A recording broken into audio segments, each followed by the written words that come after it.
ನಿರೂಪಕಿಯಾದ ಮೇಲೆ ಸಾಕಷ್ಟು ಆಡಿಷನ್ಗಳು ರಿಜೆಕ್ಟ್ ಆದವು. 1 ತಿಂಗಳು ಕಾಲ ಕಳೆಯುತ್ತಲೇ ಇದ್ದೆ.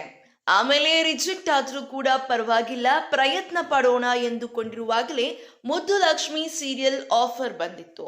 ಮುಂದಿನ ಭವಿಷ್ಯಕ್ಕೋಸ್ಕರ ಅಶ್ವಿನಿಯವರು ಹೋರಾಡುತ್ತಿದ್ದರಂತೆ. ಡಿಗ್ರಿ ಮುಗಿಸಿದ ಕೂಡಲೇ ನಿರೂಪಕರಾದರು. ಆಮೇಲೆ ಆಡಿಷನ್ಗಳಲ್ಲಿ ಭಾಗವಹಿಸಿ ಅನುರಾಧ ಸಂಗಮ ಧಾರಾವಾಹಿಯಲ್ಲಿ ನಟಿಸಿದರು.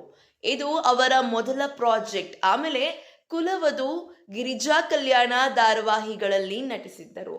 ಮುದ್ದು ಲಕ್ಷ್ಮಿ ಧಾರಾವಾಹಿಯಲ್ಲಿ ನಟಿಸಿದ್ದರು. ಈ ಧಾರಾವಾಹಿಯಲ್ಲಿ ಅಶ್ವಿನಿಯವರು ನೆಗೆಟಿವ್ ಶೇಡ್ನಲ್ಲಿ ಕಾಣಿಸಿಕೊಂಡಿದ್ದರು. ನಿಜಕ್ಕೂ ಅಶ್ವಿನಿ ಅವರಿಗೆ ಈ ಪಾತ್ರ ತುಂಬಾ ಇಷ್ಟ ಆಗಿತ್ತಂತೆ.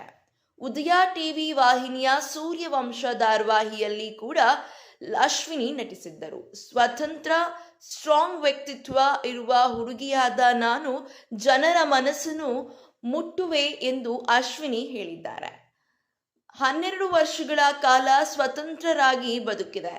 ಯಾಕೆ ಕೆಲಸ ಮಾಡಬೇಕು, ಯಾಕೆ ಒಬ್ಬರೇ ಇರಬೇಕು ಎನ್ನೋ ಪ್ರಶ್ನೆ ಬಂದಿತ್ತು. ಆದರೆ ಸುಮ್ಮನೆ ಇರೋಕೆ ಇಷ್ಟ ಆಗಲಿಲ್ಲ. ಎಷ್ಟು ವರ್ಷಗಳಲ್ಲಿ ಮನೆಯಿಂದ ಆಗಾಗ ಫೋನ್ ಬಂದಿತ್ತು. ನನಗೆ ಹೋಗಬೇಕು ಅಂತ ಅನಿಸಲೇ ಇಲ್ಲ ಎಂದು ಅಶ್ವಿನಿಯವರು ಹೇಳಿದ್ದಾರೆ. ಎಲ್ಲ ಕುಟುಂಬಗಳು ಫ್ಯಾಮಿಲಿಯಾಗಿ ಇರುವುದಿಲ್ಲ. ಎಲ್ಲವೂ ಅಟ್ಯಾಚ್ಮೆಂಟ್ ಹೊಂದಿರುವುದಿಲ್ಲ. 6 ತಿಂಗಳ ಹಿಂದೆ ಮನೆಯವರು ಫೋನ್ ಮಾಡಿದರೂ ಕೂಡ ನನಗೆ ಹೋಗಬೇಕು ಅಂತಾನೆ ಅನಿಸಲೇ ಇಲ್ಲ ಎಂದು ಅಶ್ವಿನಿ ಹೇಳಿದ್ದಾರೆ. ಇದೇ ರೀತಿಯ ಸಿನಿ ಅಪ್ಡೇಟ್ಸ್ಗಳಿಗಾಗಿ ಹಾಗೂ ಬಿಗ್ ಬಾಸ್ ಅಪ್ಡೇಟ್ಸ್ಗಳಿಗಾಗಿ ಈ ಕೂಡಲೇ ನಮ್ಮ ಚಾನೆಲ್ ಅನ್ನು ಸಬ್ಸ್ಕ್ರೈಬ್ ಮಾಡಿ, ಹಾಗೆ ಪಕ್ಕದಲ್ಲಿ ಕಾಣುವಂತಹ ಬೆಲ್ ಐಕಾನ್ನ ಕ್ಲಿಕ್ ಮಾಡಿ.